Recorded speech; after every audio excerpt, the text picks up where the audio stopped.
Hi நேயர்களே, welcome to Madan movie மேட்னே. லேட்டஸ்ட்டாக நான் பார்த்த படம் சமுத்திரக்கனியின் அப்பா. அதாவது சமுத்திரக்கனி இந்த படத்தில் வந்து திரைக்கதை, வசனம், டைரக்ஷன், தயாரிப்பு எல்லாமே சமுத்திரக்கனி பண்ணியிருக்காரு. யூஸ்வலி இயக்குநர்களுக்கு அவங்க மனசுக்குள்ளே ஒரு படம் ஒன்று இதை எடுக்கணும் அப்படின்ட்டு இருக்கும். அதுக்கு ப்ரொடியூசர்லாம் கிடைப்பாங்களா அதை பற்றிலாம் அவங்க கவலைப்படுறதில்ல. அதாவது ஒரு லட்சிய படங்கள்னு உண்டு. இதை வந்து இந்த கதையை சொல்லணும்னு அது வந்து அநேகமாக வந்து பெரிய பாக்ஸ் ஆஃபீஸ் மக்களுக்காக ஒரு மசாலா படமாக இருக்கிறது இல்லை. அவங்களுக்கு ரொம்ப பெட் சப்ஜெக்ட்னு சிலது உண்டு. ஆஃப்டர் ஆல் அவங்களுக்கும் கொள்கைகள் இருக்குது, சில விஷயங்கள் சொல்லணும்னு இருக்குது. அண்டு ஒரு எழுத்தாளருக்கு வந்து எப்படி எழுதாமல் இருக்க முடியாதோ ஒரு குறிப்பிட்ட கதை அல்ல குறிப்பிட்ட கட்டுரை, அதை வந்து நம்ம இதை தெரியப்படுத்தியே தீர வேண்டும்ன்ற ஒரு உள்ளுக்குள்ளே ஒரு கனல் ஒன்று இருந்துக்கிட்டே இருக்கும். ஐ ஃபீல் இது நான் நிறைய டைரக்டர்கள்ட்ட பார்த்துருக்கேன். அந்த படம் வந்து பெரிய வெற்றி படமாக இருக்கணுன்றதை பற்றிலாம் அவங்க கவலைப்படுறதில்ல. These I want to take, இது மனசை உறுத்தி கொண்டே இருக்கிற ஒரு விஷயம், இதை நான் ஒரு படமாக எடுக்கணும், இந்த விஷயத்தை சொல்லணும் அப்படின்ற ஒரு அதீத ஒரு உணர்வு ஒன்று இருக்கும் மனசுக்குள்ளே. That's how I feel. Actually the director is not available in the city. And இருந்தாலும் வந்து நான் அவர் இருந்தால் அதை கேட்டிருக்கலாம், அவர் அந்த ஃபீலிங் இருந்தது அந்த படத்தில்னு. ஏன்னா அந்த படத்தை பார்க்கும்பொழுதே நமக்கு தெரியறது. அப்பா அப்படின்ற பேர் கொடுத்ததுக்கு காரணம் கூட, அப்பா வந்து ஒரு மசாலா தலைப்பு கிடையாது. அப்பான்றதுக்கு பதிலாக இப்போல்லாம் வந்து பூஷ்ணிக்காய் கொண்டு வந்து வீட்டுக்குள்ளே வெய்யின்ற லெவலெல்லாம் பெரிய தலைப்பாலாம் வைக்கிறாங்க. அது இல்லாமல் இப்போ ஒரு சிம்பிளாக அப்பா, அந்த காலத்துலலாம் வரும் அன்னை அப்படின்ற படம், அண்ணி அப்படின்ற படங்கள்லாம் வந்திருக்கு. இன்ஃபேக்ட் அது வந்து சம்டைம் என்ன்ற ஒரு வார்த்தை, என் தம்பி அப்படின்லாம் சேர்த்துப்பாங்க. அவ்வளோ சுருக்கமான தலைப்புகள் வைக்கிறது காலம் கடந்து போன ஒரு விஷயமா ஆயிடுது. ஸோ ரொம்ப நாள் கழித்து அப்பா அப்படின்னு சிம்பிளாக ஒரு படத்தை அவர் எடுத்திருக்கிறது வந்து காரணம் என்னென்னா, ஈவன் தலைப்பில் கூட இது உண்மையில் அதுதான், நான் உண்மையை சொல்லுகிறேன். இந்த படம் நிஜமாகவே ஒரு அப்பாவை பற்றியது, அல்லது அப்பாக்களை பற்றிய ஒரு படம். அப்பாக்களுக்காக, for the people, by the people and of the பீப்புள்ன்ற மாதிரி அப்பாக்களுக்காக எடுக்கப்பட்ட படம் அப்படின்னு சொல்லலாமா அப்படின்னு கேட்டிங்கன்னா, இந்த படத்தை பார்த்த பிறகு எனக்கு தோணுது வந்து இதை குழந்தைகளும் பார்க்க வேண்டிய படம்னு எனக்கு தோணித்து. அதாவது children also have to see, because children வந்து வேர்ட்ஸ் சொன்ன மாதிரி child is the father of the மேன்னாரு. அதாவது ஒரு மனிதனுடைய தந்தை குழந்தை அப்படின்ற ஒரு அழகான ஒரு கவிதை வரி ஒன்று ஒரு பிரிட்டிஷ் கவிஞர் வேர்ட்ஸ் சொல்லியிருக்காரு. அது மாதிரி குழந்தைகளுக்கு இதை போட்டு காமிக்கும்பொழுது அதுங்களோட மனசில் வந்து ஒரு இன்ஸ்பிரேஷன் ஏற்படக்கூடிய ஒரு படம் தான் இது. அதனால் இந்த படம் வந்து அந்த அளவுக்கு கிரேட்டாக அப்படின்னு கேட்டிங்கன்னா நான் அந்த ஆங்கிளில் சொல்லலை. Review is different. இந்த படத்தினுடைய இது அதாவது இந்த கான்டெக்ஸ்ட் இருக்குது பாருங்கள், அதை தான் நான் குறிப்பிட்டு சொன்னேன். மற்றபடி இந்த படம் வந்து ஒரு லீனியர் டைப் ஆஃப் மூவி தான். அது வந்து அந்த கிரிட்டிக்கல் ஆஸ்பெக்ட் நம்ம அப்புறம் வச்சுப்போம். இது வந்து ஒரு 3 தகப்பன்கள் அப்படின்னு சொல்லலாம், 3 அப்பாக்கள், அவர்களை பற்றிய ஒரு கதை அப்படின்னு சொல்லலாம். 3 பேருக்கும் குழந்தைகள் இருக்கு. அதாவது ஒருத்தர் வந்து ஒருவருடைய குழந்தை வந்து சமுத்திரக்கனியினுடைய குழந்தை, அவர் வந்து ரொம்ப ஃப்ரீடம் கொடுத்து வளர்க்குறாரு. இன்ஸ்பைட் ஆஃப் வெரி ஹெவி வந்து அப்ஜெக்ஷன் பை த ஒய்ஃப். அவங்க இந்த பையனை உருப்படாமல் அடிச்சிருவீங்கன்னு சொல்லிட்டு அவங்க ஹிஸ்டீரிக்கலாக கத்தக்கூடிய அளவுக்கு ஒரு ஒய்ஃபு. பட் அவர் ரொம்ப பொறுமையாக சொல்கிறாரு, இல்லை நீங்கள் வந்து திணிக்காத, இது மாதிரி பள்ளிக்கூடத்தில் போய் ஒரு மாணவனை பாழடிச்சிடும் பள்ளிக்கூடம்னு சொல்லக்கூடிய ஒரு லெவல். இந்த ஆர்குமெண்ட்டு ஒரு படத்தில் வந்து நல்லது தானா கெட்டது தானான்லாம் நம்ம பார்க்க வேண்டிய அவசியம் இல்லை. காரணம் என்னென்னா, இந்த சுதந்திரமாக வளர்க்கப்படும் குழந்தைகள் ஒரு உலகத்தையே மாற்றி அமைக்கக்கூடிய திறமை படைத்தவர்களாக பிற்பாடு மாறுகிறார்கள் அப்படின்ற ஆர்குமெண்ட் எடுத்திங்கன்னாக்கா உங்களால் ஜெயிக்க முடியாது. Because there is a very big list. Almost ஒரு குட்டி டெலிஃபோன் டைரக்டர் வரைக்கும் நம்ம பண்ண முடியும். அதில் பெயர்கள் அது வந்து ஸ்டீவ் ஜாப்ஸில் ஆரம்பித்து நம்ம பாரதி ராஜா வரை பெரிய எல்லாம் பிஹெச்டிலாம் பண்ணவங்க கிடையாது. பட் எப்பேற்பட்ட ஒரு கற்பனை அவங்களுக்கெல்லாம் இருந்தது, எப்பேற்பட்ட சாதனை அவர்களுடையது அப்படின்லாம் பார்க்கும்பொழுது ஒரு பெரிய லிஸ்ட்டு. இது இன்டர்நேஷ்னல் லிஸ்ட். இது சர்வதேச ரீதியில் நீங்கள் இந்தியா உட்பட நீங்கள் ஒரு லிஸ்ட்டு போட முடியும். அதாவது படிப்பு கிடையாது, அவங்க ரெஸ்ட்லெஸ், அதாவது அட்டென்ஷன் டெஃபிசிட் டிஸார்டர்னுவாங்க. அதாவது கவனித்து ஒரு கிளாஸில் உட்காந்துட்டு பாடத்தை கவனித்து அதற்கான கேள்வி பதில்களெல்லாம் எழுதி பரீட்சையில் மார்க் வாங்கி அப்படின்னு சொல்லவே முடியாது. பரீட்சையில் மார்க்கு ரொம்ப குறைச்சலாக வாங்குறவர்கள் ஏராளமானவர்கள் உண்டு. பட் அவங்களுடைய இன்ட்ரெஸ்ட்டு வேறையாக இருக்குது. இப்போ எனக்கு படிப்பை விட எனக்கு கார்ட்டூன்கள் சின்ன வயசில் ரொம்ப இன்ட்ரெஸ்ட்டு. படம் வரைகிறதுன்றது எனக்கு ஒரு பேஷனாக இருந்தது. நான் வந்து ஃபிசிக்ஸ் ரெக்கார்ட் நோட் புக்கெல்லாம் பின்னாலெல்லாம் படம் வரைஞ்சிருவேன். அப்புறம் ப்ரொஃபஸர்கிட்ட வாங்கி கட்டிட்டேன் உண்டு. இதனால் record note book, drawing note book தனியாக வாங்கி அதில் படம் போடு, ஏன்டா இதில் படம் போடுற அப்படின்லாம் என்னை திட்டிருக்காங்க. So it all depends on how much you know irresistible a particular occasion. அதாவது தவிர்க்கவே முடியாமல் தாங்கிக் கொள்ள முடியாத ஒரு கற்பனை ஊற்று நம்மளுக்கு பெருகிறத வெளிப்படுத்த வேண்டிய கட்டாயம் வரும்பொழுது அது என்ன இடம் பொருள் ஏவல் எதையுமே பார்க்காம நம்ம வந்து அதை செய்து காட்டுவோம் அப்படின்ற அந்த ஒரு லெவல். இதில் வந்து ஒவ்வொரு அப்பாவும் எப்படிப்பட்டவர் அப்படின்றது வந்து சமுத்திரக்கனியினுடைய டிலினேஷன், அதாவது அவங்கள விவரிப்பது அப்படி இருக்குல்ல. இயக்குனர் வந்து ரொம்ப பேலன்ஸ்டாக இருக்குது. இன்ஃபேக்ட் அதில் கிரிட்டிக்கல் இது நம்ம அப்புறம் பார்ப்போம். இதில் வந்து ஒரு பர்டிகுலர் ஃபாதர் நமோ நாராயண பண்ண ரோல். அவர் வந்து நம்ம இருக்கிற இடம் இல்லாமல் தெரியாமல் வளரணும், அட்ஜஸ்ட் பண்ணிக்கணும், உலகத்தோட கெட்டிக்கார பிள்ளையாக இருக்கணுன்ற அந்த ஒரு ரோல். மற்றபடி பெரிய அளவில் பையனை இன்ஸ்பயர் பண்ணுற பையன் இல்லை. பட் ஆக்சுவலி அந்த பையனை காட்டும்பொழுது அந்த பையன் இன்ஸ்பயர் பண்ணால் அவன் ஒரு பெரிய ஆளாக வருவான் அப்படின்றத இதை வந்து ஒரு அழகான ஒரு இது பண்ணுவார். அந்த பையன் குட்டி குட்டியாக கவிதை மாதிரி ஒன்று எழுதுவான். அது ரொம்ப ப்ரில்லியண்ட்டாக இருக்கும். அது இந்த ஏஜில் இவ்வளோ ஒரு முதிர்ச்சி இருக்க முடியுமா அப்படின்னா, ஆனால் நீங்கள் நிறைய பசங்களை நீங்கள் பார்த்துருப்பீங்க. இன்ஃபேக்ட் அது கிரிட்டிக்கலாக கூட சொல்லலாம். அந்த பையன் கவிதை எழுதுகிற வயசாக அதுன்னு, but he is very short, slightly differently ஏபிள்டுன்னு சொல்லலாமா. அதாவது அவன் ஒரு ஒரு குள்ளப்பான பையன், அவன் கொஞ்சம் சோனியாக இருக்கான் அவன், அவ்வளவுதான்.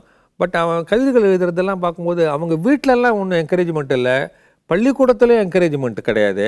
அதே சமயம் சமுத்திரக்கனி அந்த பையனுடைய இதை பார்த்து நீ எழுதின எல்லாமே நான் படிக்கணும், வீட்டில் எல்லாம் வச்சிருக்கியான்னு கேட்டு அவன் வீட்டிலேருந்து அள்ளி எடுத்துகிட்டு போவான். அதெல்லாம் படித்து பார்த்தாக்கா ரொம்ப இன்ட்ரெஸ்டிங்காக இருக்கும். அதை அழகாக கம்போஸ் பண்ணி ஒரு பைண்ட் பண்ணி ஒரு புக்கை பண்ணி அதை வந்து புக்கு ரிலீஸ் ஃபங்க்ஷனே சமுத்திரக்கனி ஏற்பாடு பண்ணுவார். அந்த இன்னொரு தகப்பனுடைய ஒரு மகனாக வர அந்த பையனுக்காக. அந்த whole thing is a very nice concept. அந்த பையன் கொஞ்சம் ஸ்டன் ஆகிடுவான்.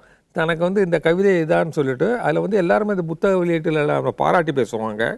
அவனையே பேச சொல்லும்போது அவன் சொல்லுவான், என்னை வந்து இருக்கிற இடம் தெரியாமல் இருக்கணும் அப்படின்னு சொல்லிகிட்டே இருப்பாங்க வீட்டில், அட்ஜஸ்ட் பண்ணிக்கணும் நீ உலகத்தோட அப்படின்னு. நான் அதே மாதிரி இருக்கிற இடமே தெரியாமல் நான் குள்ளமாகவே பிறந்துட்டேன் அப்படின்ற ஒரு. But at the same time அந்த புத்தகத்தினுடைய ரேப்பர் ரொம்ப நல்லா இருக்கும். அந்த சின்ன பையன் நின்றுட்டு இருக்கும்பொழுது அவனுடைய நீளமான நிழல் ஒன்று வரும், அதை சேர்த்து ஒரு படம் ஒரு இது பண்ணியிருக்காரு. அது மாதிரி சின்ன கவனிப்புகள் இந்த படத்தில் சமுத்திரக்கனி காட்டியிருக்காரு. அந்த புக்கு ரேப்பர் வந்து ஒரு பார்த்தா ஒரு ஜெயண்ட்டாக விஸ்வரூபம் எடுத்து வளர்ந்த மாதிரியான ஒரு ஷேடோவோடு சேர்த்து பார்க்கும்பொழுது அது மாதிரி ஒரு அட்டை ஒன்றை கிரியேட் பண்ணி அதில் அந்த கவிதைகள் எல்லாம் தொகுத்து அதை புத்தகமாக வெளியிடுவார். இது வந்து 100% I agree with Samuthirakani that children வந்து எஜுகேஷன் சொல்லிட்டு சில பசங்க படிக்கிறாங்க, சில பசங்க படிக்கிறது இல்லை. படிக்கிறவங்க அதாவது சந்திரபாபு பாடல் ஒன்று இருக்கு, வெற்றி பெற்ற மனிதரெல்லாம் புத்திசாலி இல்லை, புத்தி உள்ள மனிதரெல்லாம் வெற்றி காண்பதில்லை அப்படிலாம் அந்த காலத்தில் ஒரு பெரிய ஃபேமஸான ஒரு பாட்டு ஒன்று உண்டு. அது மாதிரி அதுக்கும் வாழ்க்கையில் வெற்றிக்கும் சம்பந்தம் கிடையாது கிடையாது கிடையாது. அதாவது but at the same time I am not advocating பசங்க படிக்காமல் இருக்கணுன்றது. ஏதாவது there are certain minimum qualifications இருக்குது. அதாவது அந்த நான் பள்ளிக்கூடம் படிக்கிறதுல நான் ஃபீல் பண்ணுறது என்னன்னாக்கா, பள்ளிக்கூட அனுபவம்ன்றது இருக்குது பாருங்கள், அது ரொம்ப இம்பார்ட்டண்ட். அது அதை பண்ணும்பொழுது உங்களுக்கு ஒரு அப்பா அம்மா அவங்க வந்து உங்களுக்காக கஷ்டப்பட்டு பள்ளிக்கூடத்தில் சேர்த்து, உங்கள் அப்பா உங்களுக்காக ஒரு அலுவலகம் போய் ஏர்ன் பண்ணி அந்த சம்பளம் கட்டுறாருன்னு வரும்பொழுது பதிலுக்கு உங்ககிட்ட எதிர்பார்க்கறது வந்து நீங்கள் நல்லா படித்து மார்க் வாங்கணுன்றதுக்காக தான். அந்த டைமில் அது இம்பார்ட்டண்ட்டாக இல்லையான்ற கேள்வி வந்து அது அப்பாற்பட்டது. அந்த படிப்பில் முன்னுக்கு வந்து அந்த மார்க் நிறைய வாங்கணும். அது வந்து ஃபேமிலி கௌரவம்ன்றது மட்டும் இல்லாமல் அது போலி கௌரவமாக கூட இருக்கலாம். But what ever it is, you are given that opportunity and assignment, so that அந்த அசைன்மெண்ட்டை வந்து நீங்கள் வெற்றிகரமாக பூர்த்தி செய்யணும். அப்போ தான் மேல் கிளாஸுகளுக்கெல்லாம் போக முடியும். அந்த எஜுகேஷன் அப்படின்றது வந்து உங்கள் வாழ்க்கையில் ஒரு முக்கியமான விஷயம்தான் ஒரு கோணத்தில் பார்த்தா. இன்னொரு பக்கம் அதுதான் உங்கள் வாழ்க்கையை நிர்ணயம் பண்ண போகிறதா அப்படின்னு கேட்டிங்கன்னா கிடையாது. படத்தில் 2 முக்கியமான விஷயங்கள் தான் வருது. ஒன்று வந்து மார்க் வாங்கிறது, படிப்பில் நல்லா கெட்டிக்காரனாக இருக்கிறது ஒரு பக்கம், இன்னொரு பக்கம். அண்டு இந்த படம் வந்து ஒரு முக்கியமான விஷயம் என்னென்னா, இந்த ஏஜில் வந்து இவங்க திரையில் காட்டப்படுகிற காட்டப்பட்ட கதாபாத்திரங்களான் அப்படின்னு கேட்டிங்கன்னா நான் இல்லைன்னு தான் நான் நினைக்கிறேன். காரணம் என்னென்னா, ஒன்றும் ரொம்ப சின்ன பசங்க, பள்ளிக்கூடத்தோட ஒரு அடிப்படை ஒரு 5ஆம் கிளாஸு 4ஆம் கிளாஸ் படிக்கிற பசங்க காட்டப்பட்டிருக்கு. அதுக்கப்புறம் கல்லூரி மாணவர்கள், கல்லூரி மாணவிகள் அவங்களுடைய இதில் லவ் ஸ்டோரிலாம் வந்திருக்கு. இது கொஞ்சம் ரெண்டுத்துக்கும் நடுவில் இருக்கிற இது. அதாவது ஒரு 12-13 வயசுக்கு ஒரு பருவத்துக்கு வருகிற அந்த ஸ்டேஜ், அந்த அந்த டைமில் ஆல்ரெடி இந்த ஈர்ப்புன்றது ஆரம்பமாகிடுறது. நீங்கள் வயதுக்கு வருவதற்கு முன்பாகவே உங்களுக்கு முதல்ல ஏற்படுகிறது அந்த ஆப்போசிட் ஜெண்டரில் அந்த பெண்பால். அதில் வந்து அந்த பெண்ணோட பேசணும் it's not love or it is not even ஒரு ஃப்ரெண்ட்ஷிப் தான் அது. In fact at the same time attracted towards the opposite gender. அதாவது ஒரு ஒரு ஒரு பெண்கள்கிட்ட பழகணும், பேசணும் அப்படின்றதையும் நீ பேசுகிறா ஃப்ரெண்டாக்கிக்கணும், தட்ஸ் அ வேர்ல்ட், ஃப்ரெண்டாக்கிக்கணும் ஒரு பெண்ணை அப்படின்ற அந்த காலகட்டத்தில் எடுக்கப்பட்ட ஒரு படம். அந்த விஷயத்தில் ஒரு அட்மையர் பண்ண வேண்டிய ஒரு காலகட்டம். இது வந்து சினிமாக்களில் வந்துதான் அப்படின்னு கேட்டிங்கன்னா ஐ திங்க் இல்லைன்னு தான் நான் நினைக்கிறேன். அல்லது எங்கேயாவது ஒரு கேரக்டரில் முக்கியத்துவம் இல்லாமல் வந்திருக்கலாமே தவிர அவங்களே மேஜராக வச்சு ஒரு படம்ன்றது சமுத்திரக்கனி நமக்கு எடுத்து தான் ஃபஸ்ட்டாக இருக்கக்கூடும். இந்த ஈர்ப்பு இருக்குது பாருங்கள், இது ஒரு சைடில் இருக்குது. இந்த ஈர்ப்பு வரும்பொழுது சில சமயம் சில வீட்டிலலாம் நீங்கள் பார்த்துருக்கலாம், அதாவது பெண்கள்கிட்ட பேசக்கூடாது, அதனால் பொம்பளை கிட்ட உட்காந்துன்னு பேசுகிறது கெட்ட பழக்கம், அப்படி தொட்டு பேசாத அப்படின்லாம் ஒரு இது பண்ணுவாங்க. இது வந்து இயற்கையாக வருகிற ஒரு இதை வந்து புரிய வைக்க வேண்டும் அப்படின்னு சமுத்திரக்கனி சில சீன்ஸை வச்சுருப்பார். ஆஸ் ஏ ஃபாதர் அவரே சொல்கிறாரு, இதெல்லாம் உட்காந்து அந்த ஈர்ப்பு வருது இயற்கை தான், உட்காந்து பேசினா எல்லாமே சரியாயிடும், எல்லாமே சுலபமாயிடும் உனக்கு. After all you can have a friend, you know, ஒரு கேர்ள் ஃப்ரெண்டுன்ற மாதிரி. கேர்ள் ஃப்ரெண்ட் அப்படின்னா ஐ மீன் ஒரு கேர்ள் ஃப்ரெண்டாக இருக்கிறது அப்படின்றது ரொம்ப சாதாரணமான ஒரு விஷயம்தான். பட் அது வந்து வரும் லைஃப்பில். பட் அவசரப்படாத, நீ ஈஸியாக பழக அவங்க கூடயும். இப்போ கொஞ்ச நேரம் உட்காந்து பேசேன், அந்த இதெல்லாம் போயிடும், அந்த தேவையில்லாத அழுக்குகள்லாம் வெளியே வந்துடும் அப்படின்ற ஒரு இது சொல்கிறாரு. ஓகே, ரொம்ப நல்ல well written dialogues and all that. But என்னுடைய ஒரு சின்ன ஒரு ப்ராப்ளம் என்னென்னாக்கா, படத்தில் இது மாதிரி நிறைய காட்சிகள் இருக்குது. அதாவது இது பேசிக்கான விஷயங்க, இதை நான் சொல்லிடணும் உங்ககிட்ட. அதாவது ஒரு படம் அப்படின்றது ஒரு படமாக இருக்குது, எல்லா படத்துலையுமே மெசேஜ் உண்டு அப்படின்றது என்னுடைய புரிதல் அப்படின்னு நான் சொல்லலாம். அதாவது நீங்கள் என்ன தான் பண்ணாலும் கூட ஒரு ஹஸ்பண்ட் அண்ட் ஒய்ஃப் ஒரு சண்டை போடுற இதை வந்து நேச்சுரலாக நீங்கள் காட்டுறீங்கன்னா கூட அவங்க ரொம்ப ரொம்ப கேவலமாக ஒருத்தர் தாக்கிக்கிறாங்க அப்படின்னு வரும்பொழுது அதில் மெசேஜ் வந்து இருக்கா இல்லையா சொல்லுங்கள் பார்ப்போம். நம்ம அந்த கதாபாத்திரங்களை பார்க்குறோம் இல்லைங்களா, அது நம்ம அண்டை வீட்டாரை கூட பார்த்து நம்ம விஷயங்களை கற்றுக்குறோம், அது மெசேஜா அப்போது.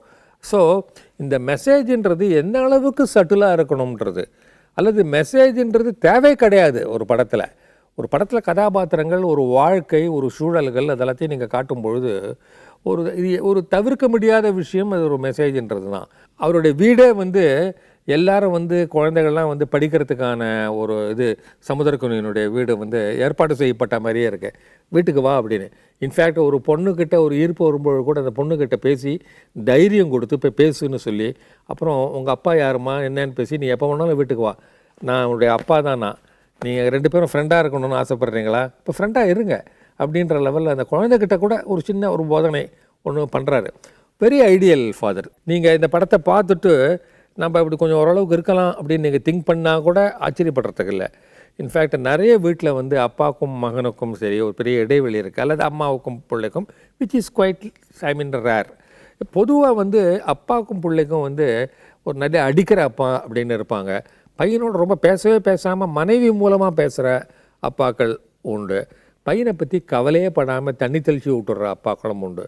But I feel which also Samuthirakani shows in the movie, a father must be a great friend of, அனுபவம் வாய்ந்த ஒரு பெரிய வயது இடைவெளியுடன் கூடிய ஒரு நண்பன் அப்படின்னு இருக்கிறது தான் மோஸ்ட் ஐடியல் அப்படின்றத நிச்சயமாக நீங்கள் ஒத்துப்பீங்க. பட் நீங்கள் அப்படி இருக்கீங்களா கேட்டு பாருங்கள். அது ஒரு எஃபர்ட் வேணும்.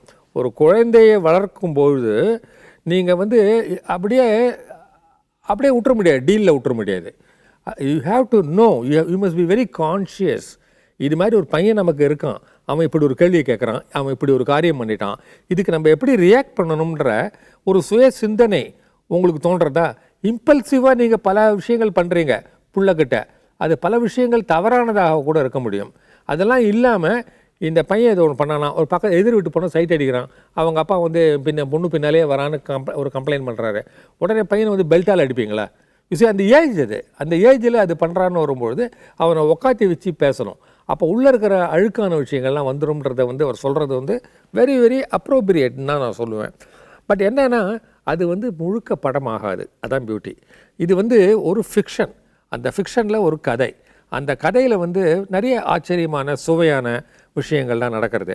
அதுவும் பள்ளிக்கூடம்னு வரும்போது படிப்பு, அந்த இன்னொரு பெண்களிடம் ஒரு ஈர்ப்பு, மோஸ்ட்லி இந்த ரெண்டு ஆஸ்பெக்ட் மட்டும்தான் இருக்குது. இந்த பொண்ணுக்கிட்ட பேசுறது, அல்லது படிப்பில் மார்க் வாங்காமல் இருக்கிறது அப்படின்றது இந்த படத்தில் இருக்கிற ஒரு குறை. இந்த படத்தில் வந்து கேமரா நான் ரொம்ப ரசித்தேன். கேமரா நல்ல அழகான ஒரு மென்மையான எடிட்டிங்கோட, அது எடிட்டர் வேலை, அதோட இப்போ இந்த படம் ட்ராவல் ஆகுது, அது ஒரு இம்பார்ட்டண்ட் விஷயம்.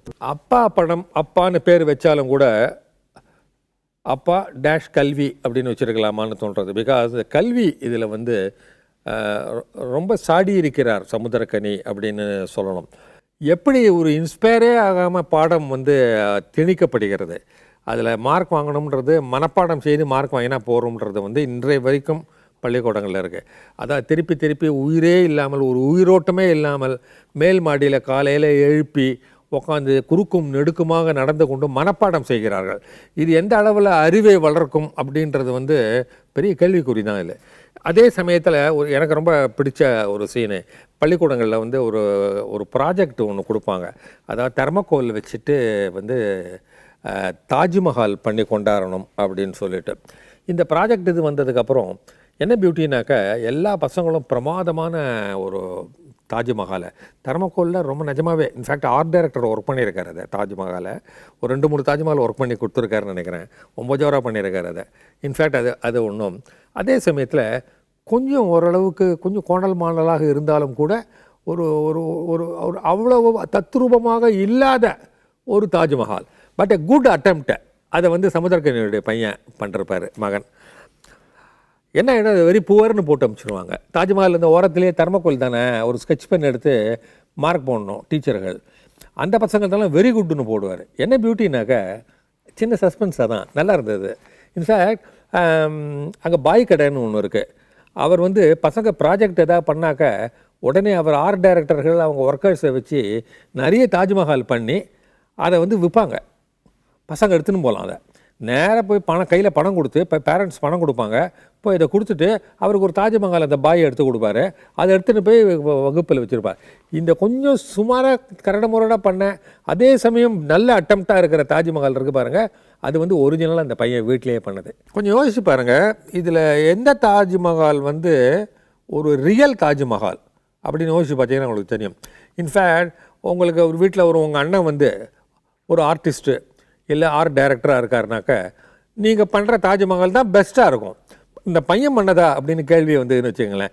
என்ன பண்ணணும், எதிரியாக உட்காந்து வச்சு எல்லாரும் தாஜ்மஹால் பண்ணணும், தெர்மோகோல் கொடுக்குறேன் அப்படின்னு ஒரு ஆசிரியர் குறுக்க நடுக்கும் நடந்துட்டு பண்ணுங்கடா எல்லாரையும் அப்படின்னாக்க, நிச்சயமாக சமுத்திரக்கனி பையன் தான் ஃபஸ்ட் ப்ரைஸ் வாங்கியிருப்பான். அவனுடைய தாஜ்மஹால் தான் பெஸ்ட்டாக இருந்திருக்கும். But வேராஸ் he gets very poor அப்படின்ற ஒரு இது 2 உதாரணங்கள். ஒன்று இதுவும் இந்த கவிதை எழுதுகிற பையன், இதெல்லாம் கொஞ்சம் இன்ட்ரெஸ்டிங்கான சீன்ஸு. ஒரு பியூட்டிஃபுல் ஸ்டோரி ஒன்று, அந்த ஸ்டோரியில் வந்து I am not telling you any message, இது ஒரு கதையை நான் சொல்ல போகிறேன், அவ்வளவுதான். இந்த கதை முடிஞ்ச அப்புறம் நான் உங்களை கேட்குறேன், இதில் என்ன முக்கியமான பாயிண்ட்டுன்னு நீங்கள் யோசிச்சுட்டு சொல்லுங்கள். இந்த கதையில் வந்து இந்த 2 விஷயங்கள் இருக்குது. அந்த கல்வி எப்படி நான் சொல்லித்தரப்படுகிறதுன்றது ஒன்றும், அப்புறம் அந்த ஏஜில் வந்து பெண்கள்கிட்ட வர ஈர்ப்பு வந்து ரொம்ப இயற்கையானது அப்படின்றது அப்படின்னு நீங்களாக சொல்லணும். அதை வந்து இப்போ வந்து அதை நானே சொல்கிறேன் அப்படின்னு நிறைய அதுக்கு எம்ஃபசிஸ், அதை அழுத்தம் அதிகமாக கொடுத்தது வந்து இந்த படத்தில் ஒரு குறை தான். யூஸ்வலாக இது மாதிரி மோர் தென் ஒன் சைல்டு வச்சு படம் ஒன்று பண்ணும்பொழுதும், இதில் ஒரு பாடம்னா பள்ளிக்கூடத்தில் எடுக்கிற பாடம் இல்லை, இயக்குனர் எடுக்கிற பாடம் ஒன்று வந்து he wants you to understand certain things which he vehemently feels, you must know அப்படின்ற மாதிரி நீங்கள் கட்டாயம் தெரிந்து கொள்ள வேண்டிய ஒரு விஷயங்களை அவர் சொல்லும்பொழுது யூஸ்வலி படம் வந்து ஒன்று காவு வாங்கும். ஏதாவது இதுலேயும் வந்து ஒரு கடைசியில் வந்து ஒரு டச் ஆஃப் ட்ராஜடியோடு தான் முடியறது இந்த படம். அப்போ தான் வந்து உங்களுக்கு கடைசி கேப்ஷன்ஸ் போட முடியும். பார்த்தீங்களா பேரண்ட்ஸ் எல்லோரும் பார்த்தீங்களா, இப்படி தான் நடக்கும். நீங்கள் வந்து உங்களை பிடிவாதமாக இது பண்ணிங்கன்னாக்கா பெரிய இழப்பு உங்களுக்கு ஏற்படக்கூடும் அப்படின்ற அந்த ஆங்கிளில். அதனால் கொஞ்சம் புத்தியோடு நீங்கள் இருங்க. குழந்தைக்கு புத்தி வருது இருக்கட்டும், முதல்ல பேரண்ட்ஸுக்கு புத்தி வரணும் அப்படின்ற அந்த ஆட்டிடியூடோட ஒரு கேப்ஷன் ஒன்று போட்டு அந்த படத்தை முடிக்க முடியும். எல்லாம் அப்டப்டாக தான் முடியுது இந்த படம். பட் அந்த இடத்துல முடிஞ்சதுன்னா இந்த படத்தினுடைய பியூட்டி என்னென்னா, இந்த படத்தை 8 மணி நேரம் படமாக எடுக்க முடியும். 8 மணி நேரம் இல்லை, இது ஒரு சீரியலாக எடுக்க முடியும்.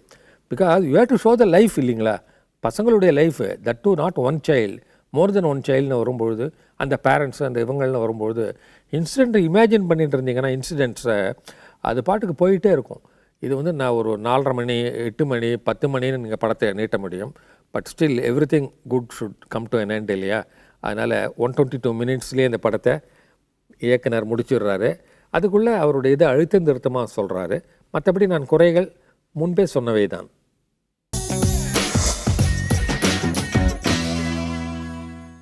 இப்போ ரொம்ப பின்னோக்கி போக வேண்டியிருக்கு ஒரு குறிப்பிட்ட படத்தை பற்றி.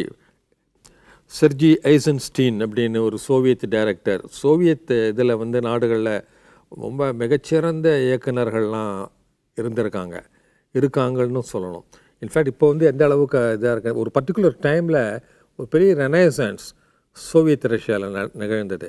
அவங்க வந்து ஜெயண்ட் விஸ்வரூபம் எடுத்த சில இயக்குனர்கள்லாம் உண்டு. இந்த படம் வந்து பேட்டில்ஷிப் ஆஃப் த போட்டம்கின் அப்படின்னு ஒரு படம் 1925 வந்து தயாரிக்கப்பட்ட ஒரு படம், திரைக்கு வந்த ஒரு படம். And it is so famous even today. இந்த படம் வந்து ரொம்ப ஃபேமஸாக ஸ்டூடெண்ட்ஸ் ஆஃப் சினிமாக்கள் வந்து அதை கருதுகிறார்கள். காரணம் என்னென்னா 1925 அதுக்கு முன்னால் வந்து ஒரு சினிமா அப்படின்றதெல்லாம் கண்டுபிடிச்சி, அது தாமஸ் ஆல்வா எடிசன்லாம் அவருடைய கண்டுபிடிப்புகள், லென்ஸு எல்லாம் வச்சு கேமரா எல்லாம் கண்டுபிடித்த பிறகு சினிமான்றது ஒன்று வந்தது. இது வந்து காலத்தின் கட்டாயம் அப்படின்னு. ஏன்னா நாடகங்கள் இருந்தது, நாடகங்கள் தான் அது சினிமாவாக. நாடகங்கள் வந்து நம்ம உயிர் போட போய் மேடையில் ஏறி நடித்து காட்டணுன்ற அந்த இது இல்லாமல் அது ஹோல் திங்கை ஸ்டில் ஃபோட்டோகிராஃபில் எடுக்கிறதுன்றது ஒன்று. அதுக்கப்புறம் வந்து ஸ்டில் ஃபோட்டோகிராஃபை தாண்டி கேமராக்கள் வந்ததுக்கப்புறம் இதை எடுக்க முடியும்னு. அப்போ வந்து ஒரு நாடகத்தை அப்படியே நாடகமாக போட்டு அதை ஷூட் பண்ணியிருந்தாங்க. சினிமான்றதுனுடைய முழு வீச்சு வரல அப்போது. Then it happen. அந்த வீச்சுன்றது என்னன்னாக்கா, கேமராவை எடுத்துட்டு வேட்டையாட கிளம்புவது. அதாவது ஒரு இடத்துல கேமரா ட்ரைபாடில் நிற்க வச்சு எல்லோரும் வந்து நடிச்சுட்டு நகர்ந்து போவாங்க. அது மாதிரி இருந்ததை வந்து கேமராவுடைய கோணங்கள் ஒரு ரோலர் கோஸ்டர் மாதிரி ஆரம்பிச்சிது. இங்கேருந்து அப்படியே கேமராவை நகர்த்தி அந்த இடத்துல காட்டுறது, ஒன்றை கட் பண்ணி இன்னும் ஒன்று காட்டுறது. அதாவது புரட்சி அப்படின்னு வரும்பொழுது நீங்கள் எல்லோரும் தயாரா அப்படின்னும்பொழுது ஒரு விரலையும் அப்போ ஒரு ஆயிரக்கணக்கான கரங்கள் அப்படி தூக்கி காட்டுறதுன்றத ஒரு சின்ன ஜம்ப் கட்டுன்னே சொல்லலாம். அந்த காலத்தையே ஒரு ஜம்ப் கட். இதெல்லாம் பண்ண ஒரு வித்தைகள் புரிந்து, அடேங்கப்பா கேமராவில் இதெல்லாம் பண்ணலாமா அப்படின்னு எல்லாரையும் சொல்ல வச்சு உலக சினிமாவே மாற்றி அமைத்த ஒரு இயக்குனர் ரஷ்ய டைரக்டர் தான், அமெரிக்கனோ பிரிட்டனோ கிடையாது. அவர் வந்து செர்ஜி ஐசன்ஸ்டீன் அப்படின்னு. இன்றைக்கும் இப்போ வந்து அந்த கலைக்கல்லூரிகள், சினிமா பற்றிய கல்லூரிகளில் வந்து இந்த படத்தை பார்க்காம நீங்கள் வந்து தாண்டி வகுப்புகளை தாண்டி போகவே முடியாது. இது ஒரு புரட்சி. ஜாரிஸ்ட் ரஷ்யா, ஜார் மன்னர்கள் ரூல் பண்ண காலகட்டம், முதலாவது உலகப்போர். அதுக்கு முன்னால் ஒரு பாட்டம்கின் ஷிப்பு, ரஷ்யன் ஷிப்பு ஒன்று பிளாக் சீயில் வந்து வந்துட்டுருக்கும் பொழுது அதை வந்து ஜப்பானோட சண்டை போட்டுட்டு வர காலகட்டத்தில் அதே சமயத்தில் வந்து இங்கே மாஸ்கோவில் இந்த ஸ்டாலின்கிராட், செயின்ட் பீட்டர்ஸ்பர்க் இங்கெல்லாம் புரட்சிகள் வெடிக்கிறதும், இந்த வெடிக்கும்பொழுது அந்த பெரிய பேட்டில் ஷிப்பில் வர ஆர்மியை வந்து இந்த மக்களுக்கு எதிராக திரும்புமா அப்படின்னு ஒரு கலவரம் மக்கள்கிட்ட இருந்தது. அது வந்து அங்கே உள்ள ஆர்மி, ஏகப்பட்ட ஆர்மி இவங்க இருக்காங்க.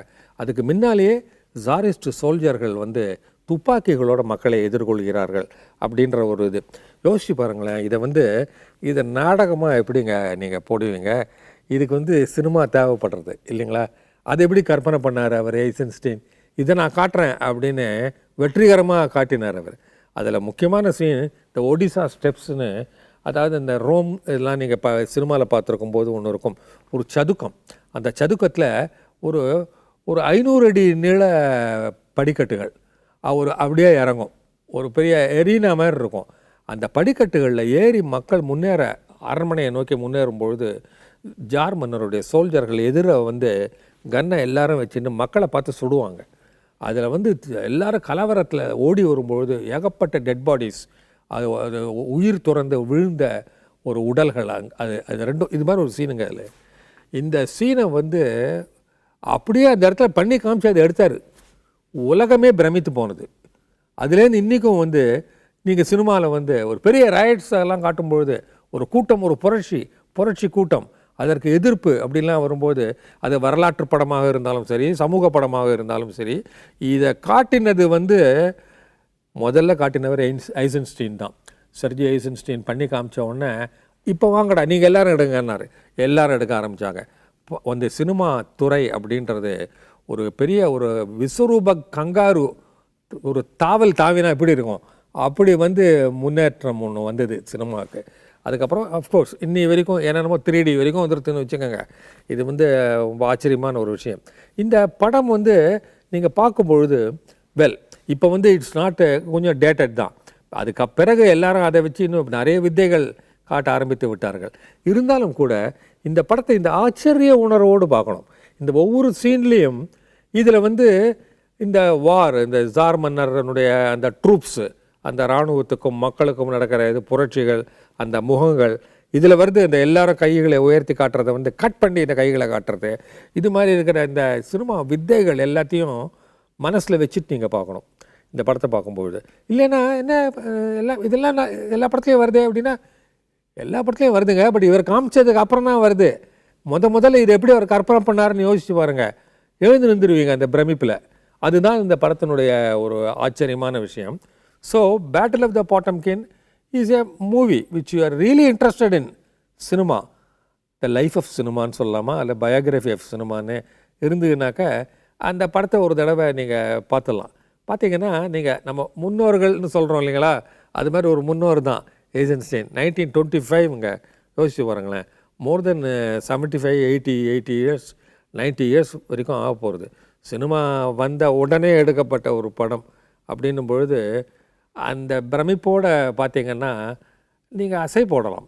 எப்படி சினிமா அதுக்கப்புறம் இப்போ லேட்டஸ்ட்டு படம், ஒரு நல்ல ஹாலிவுட் படம் ஒன்றையும் அதை பார்த்துட்டு அப்புறம் இதை பாருங்கள், எங்கேருந்து எங்கே ட்ராவல் பண்ணியிருக்கோம், அதை ஆரம்பித்து வைத்தவர் யார் அப்படின்றது, அந்த ஆச்சரிய உணர்வு அது நிச்சயமாக உங்ககிட்ட நிறைய ஒரு கிளர்ந்து எழும் அப்படின்னு சொல்லலாமா?